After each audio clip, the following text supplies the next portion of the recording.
जमाना एक, हयात एक, कायनात एक, दलीले कम नजरी, किस्सा जदीद व कदीम। हजरत अल्लामा इकबाल ये कहना चाहते हैं कि जब जमाना एक है और जिंदगी एक है,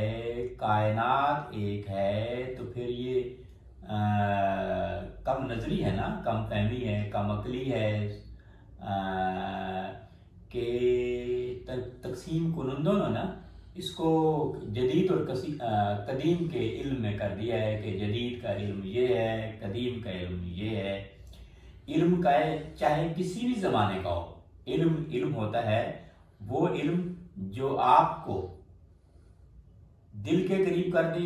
जो आपको नज़र के करीब कर दे, जो आपकी पहचान करे, अल्लाह की पहचान करे, मुस्तकबिल आपका बेहतर हो, वो इल्म। तो वो जदीद और कदीम का कोई ताल्लुक नहीं है, ये तकसीम कुनंदों ने किया हुआ है और ये उनकी कम अकली है, कम नजरी की दलील है, इसमें कोई हकीकत नहीं है।